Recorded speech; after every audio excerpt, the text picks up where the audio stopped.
معلش الجزئيه الاخيره 50% انا احملها لاعبين، قد يدفع لك عشان يجي يتابع، ويجي يتابع جيل يعني مع احترامي جيل نكبه، جيل طيحني، جيل ما عنده مسؤوليه. 60,000 متفرج امامه يا رجل، ولا مباراه لعبها بقلب، ولا مباراه لعبها باحساس بمسؤوليه، ولا مباراه ريح فيها جمهوره، ولا شيء. ما احترمه. 18,000 متفرج كان خلف جيل ذهبي حصد القاره من اولها الى اخرها.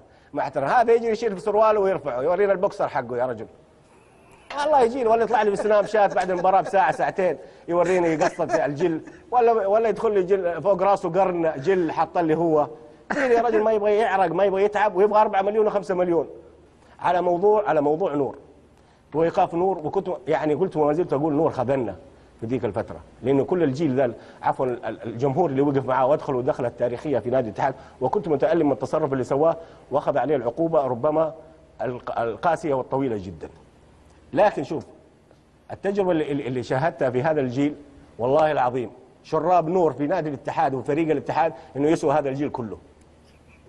شراب نيل ما اقول لك فنينته، شراب محمد نور وتاريخه يسوى هذا الجيل من اوله لاخره، من حيث المسؤوليه ومن حيث الحرقه. لما تبغاها وقتها هلا تلاقي نور.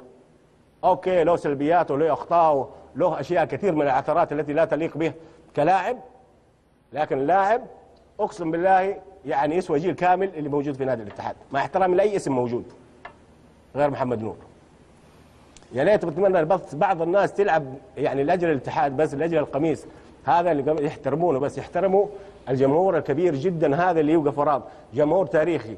لن انتم اذا عندكم شيء بتفتخرون فيه جيل الاتحاد الحالي، تفتخرون انه وقفوا يوم من الايام وراكم نص او اكثر من نص مليون مشجع اتحادي، بس هذا تاريخهم اللي انتم ما صنعتوه، اللي صنعنا لكم جمهور الاتحاد.